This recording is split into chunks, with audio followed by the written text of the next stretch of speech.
And we're back, dear viewers, to continue with our guest in today's show. So our guest is very well known with her great, of course, career, and also when it comes into working with volunteering, and also the great game of all, which is chess. With us, we would like to welcome Engineer Suad Alkandrey. We're really happy to have you here. Hi. To start with, or let's say to begin with, how did you start your career as a computer engineer, and how did it help you throughout, let's say, your career or your participation? Okay. First of all, engineering is about a mindset. What is engineering? The engineer is the person that will solve problems. And if we want to talk about computer engineering, I learned from computer that to divide the bigger problem into small problems and solve each one differently. Okay. So I learned from this in my whole life, either in my job or either in my hobbies that I work with. Okay. Yes.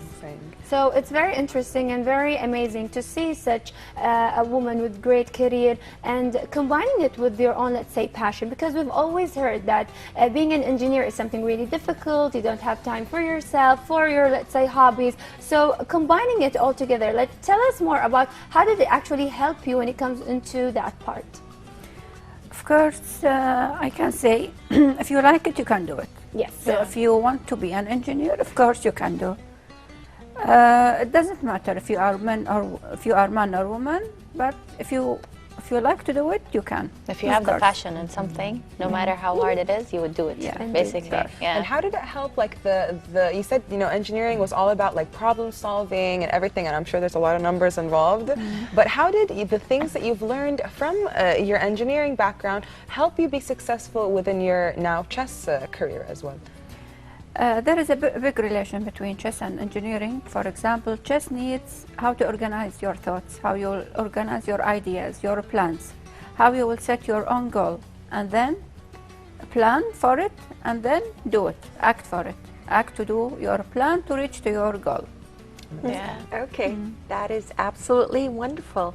And would you kindly tell us about your work in the Society of Engineering? Yes, and how important it is for you, especially that you are actually, let's say, working within the field itself, being a chess player, also working in engineering itself. I'm very sure it is challenging, and being a computer engineer is something really complicated and challenging, mashallah. So tell us more about it, especially in the field that you're actually working in as a trainer for chess. All of us have 24 hours a day. So for sure, these 24 hours will be enough to do many things. Yeah. For example, we have certain number of hours for our job. Then we have other free time. What we will do in these our free time. This is each one will decide what he will do in this free time. So I have some hours I joined the Society of Engineers. I work there as a volunteer. And then I have also free time. So I choose to play chess in this free time. Yes. And it's very important to make sure that you actually present yourself within your free time, because lots of people do always, let's say, tend to take their free time in order for them to relax, to chill, and try to find, let's say, a passion. So chess is well known that it is a very, very, very difficult game. Like I'm sure that maybe lots of you girls would actually, let's say, disagree, but it is a mind game. And it needs a very clear mind in order for you to think of a specific movement, think about, let's say, the next step that you're going to do.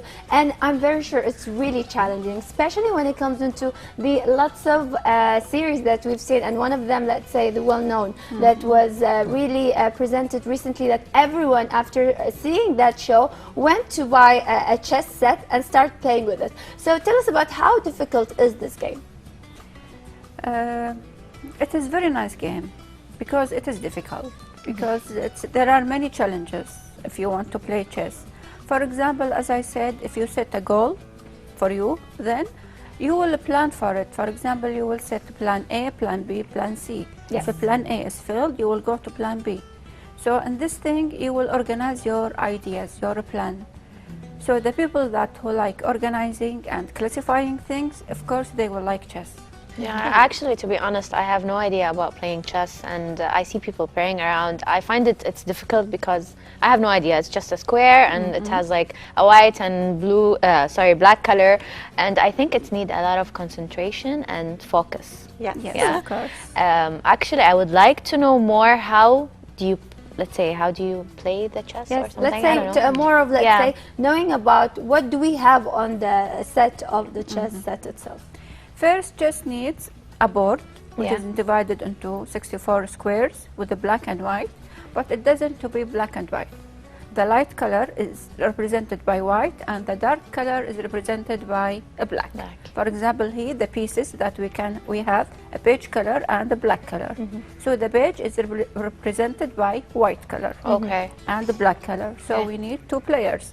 Each one will play on each side. First, the white player will start his game. Yes. This is a standard for all. The white will start, and the black will reply to this movement. Okay. So the main idea is to checkmate the other color of the opponent. Yeah. So we've all heard about the crazy phenomenon that was the Queen's Gambit, and I'm sure that so many people out there, even here in Kuwait, have seen it. I'd love for you to explain the strategy that is the Queen's Gambit. Why do they call it the Queen's Gambit? Because there is one of the opening is calling Queen Gambit. By certain of moves, you will specify the opening that you will choose for yourself according to your personality. And is it led by the Queen itself as a piece? Yeah, you will start, for example, first move, then you will move the Queen. So there's a strategy for the Queen, the Queen piece that we have on chess. Yes, and it's very challenging because of that opening. If you study chess very hard, you would actually know the second movement of the person who is, let's say, in front of you. And that's where the challenge starts, because it is that kind of movement that it actually exposes you to the enemy. Therefore, you don't want to lose it. So you have to be more of a manipulator. Like, let's say you could start with the, for instance, Gambit's movement, but then shift the whole table into another movement. That's why it takes really long hours. And the Queen is the strongest piece, so it scares me. Like every time I do play chess, my Queen, I almost feel like I care about her more than the King, because the King just moves once, but the Queen goes wherever she wants. Which let's learn something from chess. That's why they say you must protect the Queen. You must protect the Queen. Yeah. You know, I heard that you do a lot of volunteer work at the Society of Engineering in Kuwait, and you've been giving a lot of lectures, and you're a very well-respected speaker there. So would you kindly tell us about being involved, about the creators a corner there? Yeah, Kuwait Society of Engineers is our second home. As I said, that my job is engineer, and my first hobby is reading. So I choose a new title for me, which is reading engineer, that I combine between them. So I give many lectures in Kuwait Society of Engineers about reading, about how to read, about investing reading, and also how to summarize a book. And one of the latest lecture that I give is the social circuit that we have in our lives. We have that we are surrounded of millions of people, how to deal with each one. Yes. So there are some rules that we will define the circle for each one, and then we will put the people inside. Yeah. For example, we have family circle, friend circle, and colleague circle, and then the big society circles. Yes. So then how we will define our people, surrounded people, to fit in these circles, then we will deal each circuit differently. Yes. I'll add to it one circle, me circle. Yeah. The one that even when it comes into the family, like sometimes you do actually need kind of privacy, like I'm more of a social person and I like to involve everyone with me in that perspective.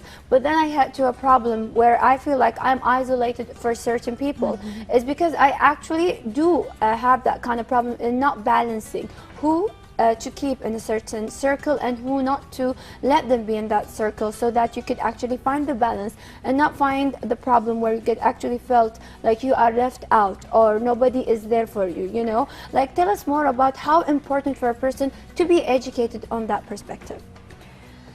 For example, the first circle is right, this is you. I am on the first circle. Then I will deal with myself according to my thoughts, to my ideas, to my hobbies, to my whatever that I want in my life. Yes. Then I will make this circuit bigger. Yeah. According to people that surrounded about me. Then we will define how I will deal my family, how I will deal my friends, how I will deal with my colleagues in my work. Or, for example, here there is a small society that you are in. Yes, And also true. the Yeah. TV is a small society. And then we have the bigger society. And then we have the world, Yeah. the whole world. True. Since we're talking about like circles and people around us, I'm sure somebody have been supporting you in achieving all your goals since you have many goals. So who was supporting you throughout your, let's say, your career? For example, I have the first one who support myself. Then I can say that my family supported me a lot. Then my friends, my colleagues. Actually, all my people that surrounded me, they support me a lot in Yeah. all of my careers and hobbies. Very Yeah. well deserved. Yes, Yeah. and that's the most important thing, is to have that kind of support in yourself and then find it within the surrounding, because if you present that support, then you could actually, from that perspective, start to see the other supporters who are there, of course, for you. Now, when it comes to finding a hobby, it is very difficult, especially that after COVID and all the pandemic that happened, everyone started to think that I don't really have a hobby that is really flexible for me to either have it at home or, let's say, even practice it within my own space. So tell us more about that, especially for the audience who are watching us, more of an advice when it comes into finding your own hobby. Yeah, for example, you will find your best hobby during your free time. Yes. So the COVID example that you provide, I spent a lot on reading. I read a lot of books that I have in my home. So I read a lot in this. That is Yeah. I would say. Yeah. To be honest, we're glad to have you here, and it was our pleasure to have you here. We would like to thank you, our engineer, Suad Alkandrey, the first female chess referee, and we wish you all the best in your Thank future you. career. Thank you a lot for you all. Thank you so much. With that, dear viewers, we're going to have a break and we'll be back.